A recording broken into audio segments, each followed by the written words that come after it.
Good morning sa akong tanan subscribers diha. So for today's video guys, naka-time-lapse man gud ko and then wala man na siya tingog and then dili na ko mabutangan og background music kay taas-taas man siya. Mga 60 seconds lang ang pwede butangan og music. So mauni akong gibuhat karon mag voice over ta. So karon kay mamalhin man mi og balay, inya ang balay nga among balhinan kay daghan man kayo og sagbot ang tugkaran, mangibot tag sagbot aron hawan ang atong tugkaran. Unya kanang isa dirang gatindog-tindog kay priority mong gid na niyang chismis. Hala pakichismis sa dira unya natabang.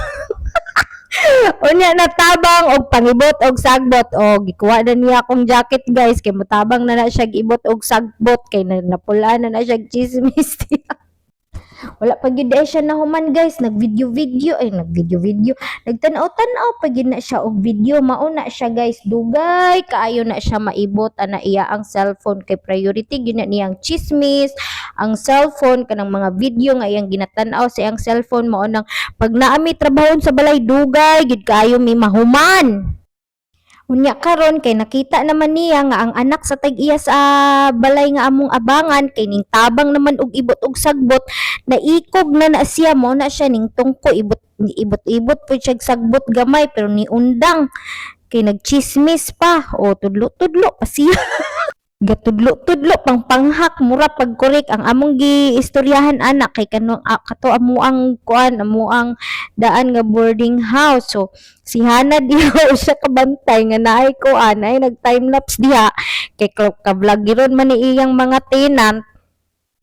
So pagkabantay niya nakuratan niya siya, so nihawa siya nagpalayo siya kay nakita niya ang video. Unya kana akong isa ka partner dra o pag human niya og ibot-ibot gamayng sagbot ni tindo gamay gibot din niya tong sagbot sa likod kay init naman diha sa atubangan. So wala sa namo gitiwas kay udtong dako man gud na perting inita mga sunog unya ni among mga porselana. Ako kay basta naa man gud koy goal sa life guys, ako jud ang ginabuhat. So mao na kapadayon gihapon kog ibot bisag init-init na pero makabuot pa man gihapon na ako sa landong. Unya kay pamanay naman ni akong video, magbabay nako, salamat kaayo.